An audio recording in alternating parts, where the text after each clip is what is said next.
So thank you, all of you. We have a very sophisticated audience. I don't want to spend too much time on the basics of valves. Most of what I want to talk about has to do, I think, with how we manage these kids after we do the valves. You know, the anatomy is not that important. The plica collicularis is persistent, resulting in what I believe is uniformly the same defect embryologically. You know, these here, can they see the arrow or not? You just move it here. Yeah. Here, in that nose. Oh, okay, good. Thank you. So this is the young classification. I think that the type 2 and the type 3 valves, I've never seen a type 2 valve where it was actually proximal to the viru. These type 3 valves, I think are basically thick-walled valves, and these are in the sort of the scope of the copum that Patty Dewan used to talk about. But the point is that this little membrane, you know, that develops at about week 12, at about week 6 or 7, and becomes obstructive, has a terrible result in some children. This, unfortunately, is a baby of a pediatrician, actually, from Philadelphia. And this baby was born with terrible lungs and died shortly after birth. And I think in part because this was a medical family, we were able to do help to do the autopsy, and we were able to get a really good look at the urinary tract in this case. And I think it really nicely illustrates how severe and how profound the effect of this little valve can be on the development of the kidneys and the ureters.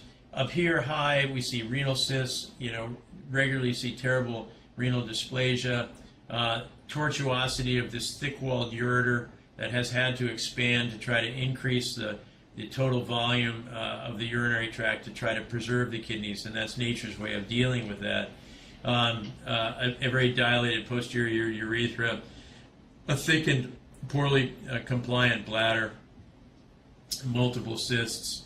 Frequently in the newborns, as you did in this boy, you know, terrible abdominal ascites. You see the intestines sort of floating in this sea of ascites fluid, and decreased lung fields.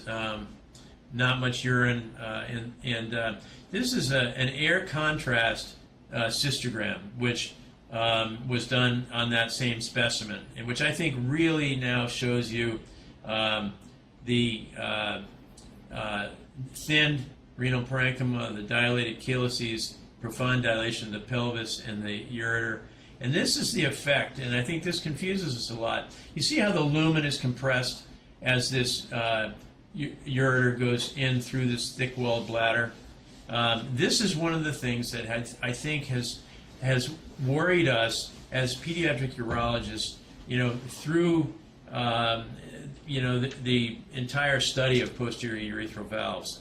This, of course, here is the valve. Here's the catheter that was placed in the urethra.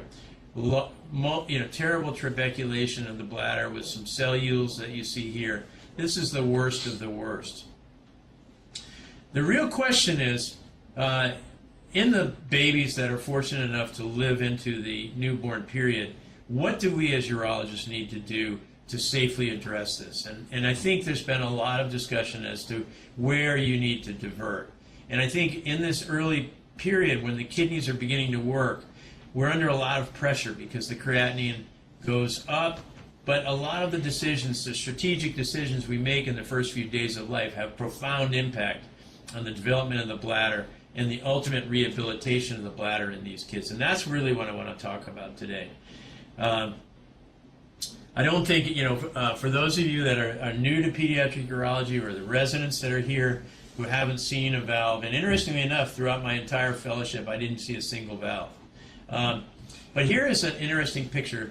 This is Viru montanum here, and this image is actually taken through a vesicostomy. So we're looking anteriorly down from the vira montana distally through the urethra, and you see the plica coming up to form this valve. And I cut the valve as John Duckett taught me at the 12 o'clock position. I don't think you need to cut it. It's okay if you do, but I don't think you need to cut it at the 5 and 7 o'clock position. I'll show you some pictures in a minute. This is bladder neck. Once you get through this valve, through this torn leaflet, and you get to the bladder neck is frequently very hypertrophied, like you see here.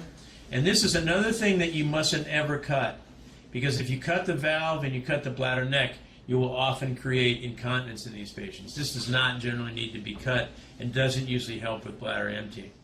We see a very dilated right ureteral orifice with a periureteral diverticulum as this very thick-walled bladder has contracted. So, in utero, a few words on it. In utero bladder outlet obstruction in the bladder.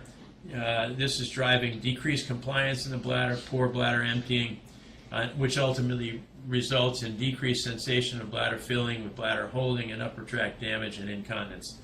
To try to get at this, in selected patients who have reasonably good renal parenchymal appearance and reasonably good fetal electrolytes, in a limited number of kids, we are still placing vesicoamniotic shunts. And the shunts are placed through the amniotic space, through the anterior abdominal wall, through the maternal abdominal wall, through the amniotic space, through the baby's abdominal wall, and into the bladder. And then the stent is deployed, and it sits. And sometimes the babies will reach down and pull this out. But this is data from 2000. This is actually a relatively early study. And the problem is that you're not really going to improve the kidneys by doing this, but you will likely improve pulmonary function. So you will probably save a few babies from a pulmonary status. But I have never seen any good data to suggest that you're actually really going to improve renal function. I think that in order to improve renal function, we have to get much better at this and be willing to do it earlier in fetal life. We talked a little bit about the electrolytes. If the sodium is greater than 100 milliequivalents per deciliter, the chloride's greater than 90, or the osmotic values are greater than 210, the predicted function is poor.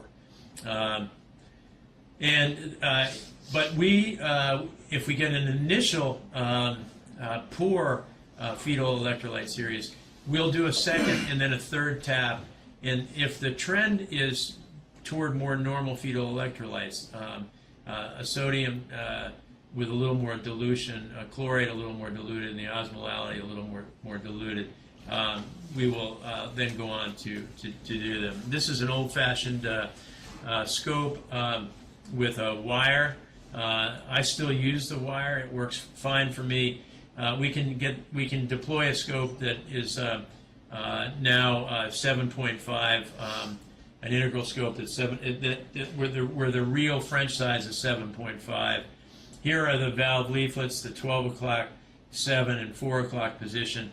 I cut it here because I think there's less risk of injuring the urethra with that, and cutting this completely defunctionalizes the flap, leaving a pretty well-draining urethra. But that's a very small part of what we're trying to do. The problem is the damage that's occurred to the bladder over time. And I'm going to show you what we think is going on. I mean, you have partial obstruction, pressure, hypertrophy of the bladder, incomplete emptying, a refill, early refill, incomplete emptying that ends up in this vicious cycle of a bladder that continues to function under pressure. And bad things happen. As you stretch the wall of the bladder, you're recruiting fibroblasts into the wall, which will lay down increasing amounts of collagen 1 and 3 with progressive increased pressure. Not much higher usually than about 10 centimeters of wall pressure, but that's enough to result in increasing bladder wall hypoxia with neural damage and rising baseline storage pressures. An osmotic gradient within the kidney that decreases with poor renal function. And then you get increased volume that goes on even in the in utero period with increased post-void residuals, and this results in what Steve Zedricks calls the spin out from reasonably salvageable bladder function with ischemia, reperfusion injury. The calcium homeostasis goes down, so the bladder doesn't work as well, with decompensation resulting in both failure to store, meaning a poorly compliant bladder during filling, and failure to empty. And this is what we're left with in the early period. This bladder has to be compliant in order to preserve renal function, and we don't have that. So the real question is, what do we do about this to protect these kidneys? And we've talked about the various places. Is the obstruction occur here, which would suggest that some sort of loop or low diversion would be the way to go, or is it all here, and then if we cut it here, we can presume that everything will be okay? We know the types of surgical procedures that are done. Here's a vesicostomy, various types of high loops. Here's a high loop diversion. Here's a sober, where you've taken a high segment out, but the distal ureter is anastomosed here. The idea being that once the bladder drainage became more favorable downstream, that you'd start to get preferential drainage through the system, and it would auto undivert. And again, here's another variation that's sober here in the ring. In truth, I don't do any of these anymore. In 1976, we were doing a lot of high diversions as a nation in America. John Duckett was a big believer in avoiding the high diversions because he believed, and I think he was pretty right on here, that if you completely defunctionalize the bladder, it's a much longer trail back. You can refunctionalize them. All the bladders will refunctionalize, but it takes much longer if they're defunctionalized in the newborn period. So John's approach, and that was a picture of the Hopkins cystoscope that he got, one of the very first ones that was small enough to allow valve incision. And back in 1976, he began to incise the valves and did no vesicostomies unless he was pressed to do it, and virtually no high diversions. Now, Graham Smith, I don't know if many of you know, from Sydney, visited us for 2 years. One of the smartest guys I've met, looked at 100 boys with posterior urethral valves with more than 10-year follow-up at this point. This paper was published in 1996. Of the 100, 74 had valve incisions, 18 had vesicostomies, and 9 had high diversions. But they all had valve incisions initially. A few went on to have either vesicostomy or high diversion. Of the group, 13% ended up with end-stage renal disease by age 15. No difference in patient age at the development of end-stage renal disease, whether they had valve incisions, vesicostomies, or high diversions. Continence by age 10 was present in 46%, so there's quite a number of these children that take a long time to become continent.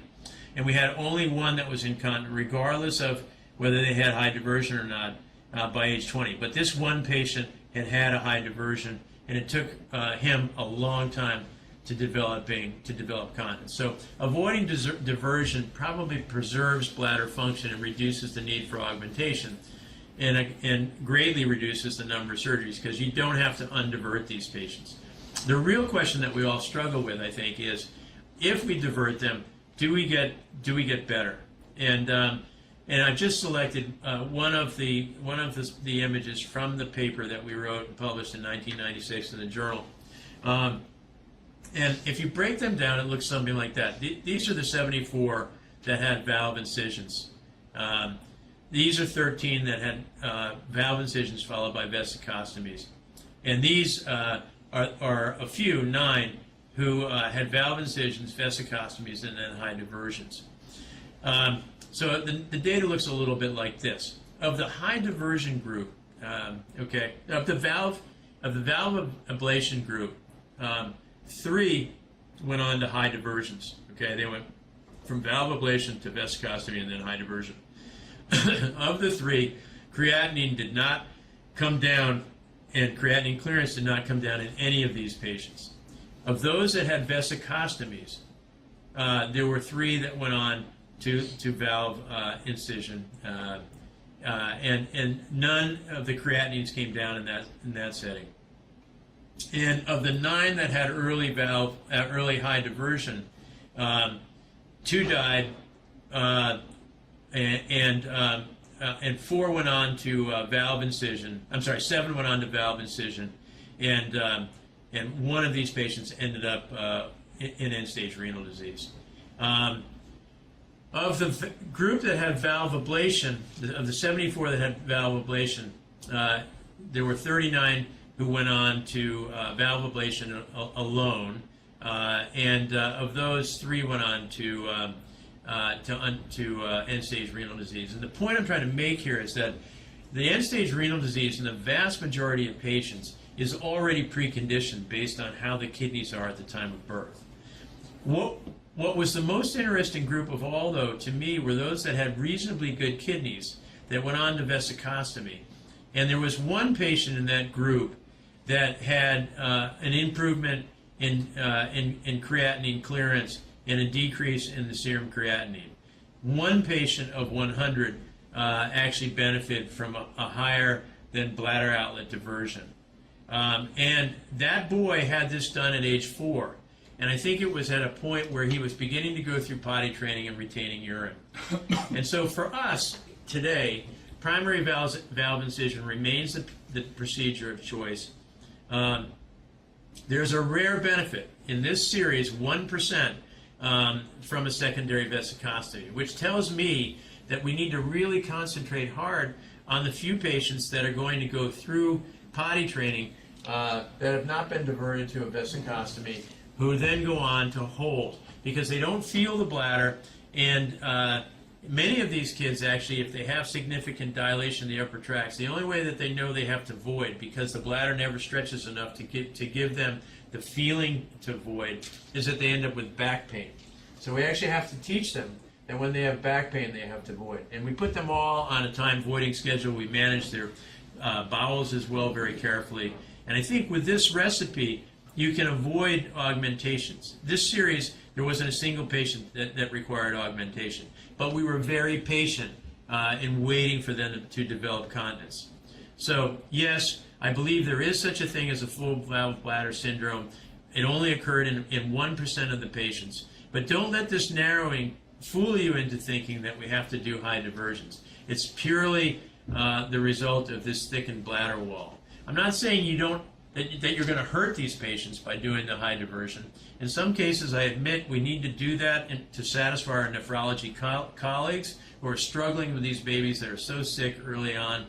But know that at some point you're going to have the difficult task of putting this dilated ureter back into a thick-walled bladder, which is no easy feat. And it's hard to get to work. So that's really it.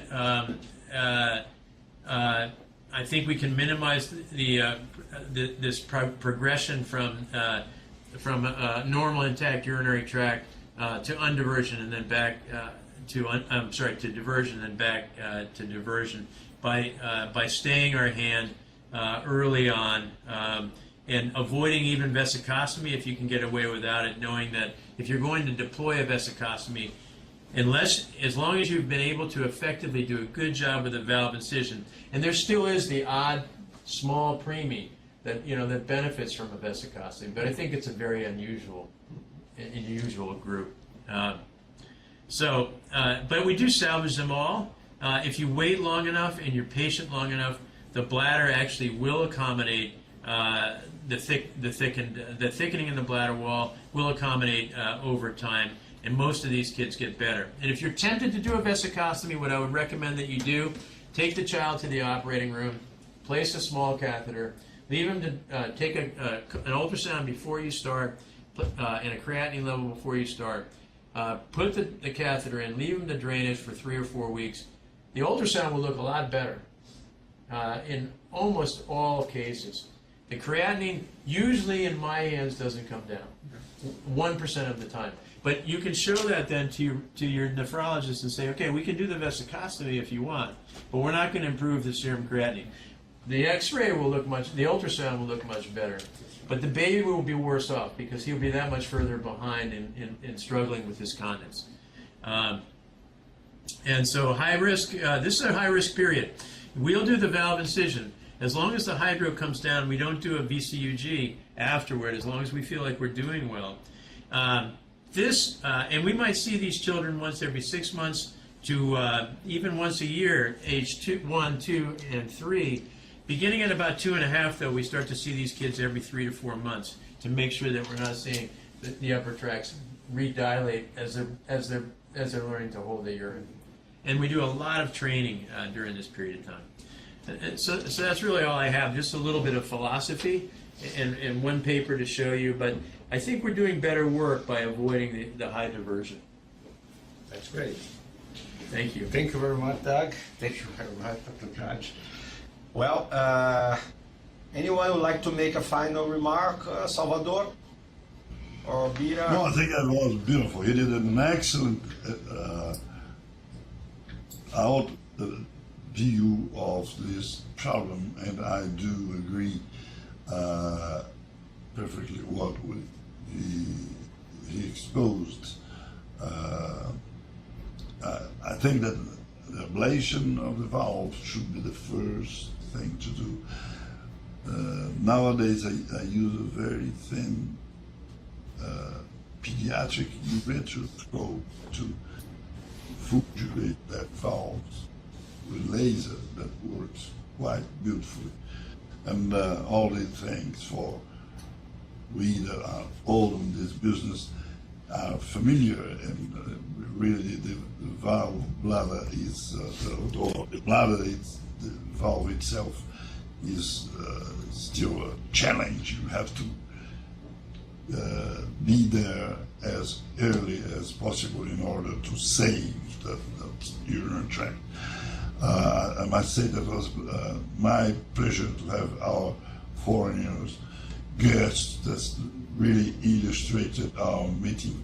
Thank you very much. Well, the only thing that I would say is this has been a wonderful experience for us to have you from so far away. I want to put a plug in for this thing that Antonio and a few others are working on, this the Hendren project, because we hope to begin to do more of these Skype type meetings. Maybe a talk and then a short provocative talk, some new research that we're doing. The colorectal surgeons now are using the site monthly for a journal club, starting with a 10-minute presentation, and then a lot of free flow discussion. We had 85 signed up last week. It's for everyone. Anyone who, at this point, if you are a corresponding member of the Society for Pediatric Urology, you can go on the website. There's a click to the Hendren Project. You go right on and have a look around the project. Hendren's old cloaca reconstructions narrated by him. Video is available. This is valuable stuff. Hardy's over 90 now. You know, he's never doing any more. So it's cool. I'm going to have any of you guys that have video that you want to share to the surgical and anyone interested, Cossack, you know, welcome to get out there and start to do some live exchange. We're lucky in the Americas because there's no time difference. You know, we're trying to figure out how to do it in Europe. I mean, my gosh, you know, in real time we're maybe an hour away from one another, so we need to be doing a much better job. You know, it's crazy that I don't know you guys as well as I know the Europeans. And what we are doing now, we are trying. But this is fabulous. In the video here is, you know. And we are now trying to put together all the pediatric urologists of Brazil. We are trying to start what we are calling the BSPU, Brazilian School of Pediatric Urology. And our aim is to put also pediatric surgeons with us in the near future. And that the new generation is coming, and they are more active. We are, Salvador myself, Bira, or Miguel, we are going to be in the council and let space for the youngest generation, Yeah. and that will make it exciting. So we Yeah. would like very much to join this meeting with one Yeah. meeting with you. It would be great So- if we can all together Yeah. exchange So opinions. over the next few months, maybe a few of you can get with, and you can be the pivot point at first. Yes. But I'll be in touch with Antonio, and we'll get you in touch with Ray Evergam and get everybody signed up, and we'll get some postings. And maybe one of you can host either a video presentation or a journal club of a paper that you think is good or interesting, provocative. That's great. Great. Great. And we can do Right. these, we can do them at 7 o'clock at the end of the day That's for an hour, That's right. once a month. That's right. Yeah. It's also something we might consider with our Wednesday meeting once Yes. in a few months. Yes, absolutely. To do it like Oh, that that would be because great. that's where we discuss That would be our great. difficult cases in real time. Yeah, and Those so- are the cases we presented. And we can rotate that around. I mean, Yeah, and then you present cases like this. once a month we do it from CHOP. The next month from Porto Alegre, from Sao Paulo. Salvador. Yeah, That's great. So- Yeah. That would be really. All right. That's great. So thank you guys. And I have two hyperspadias waiting for downstairs. that's right. Very good. Thank Good you luck. very much. Thank See you you so next much. week. See you. Thank you. Bye-bye. Bye bye. Thank you, Tatiana. Our great goal.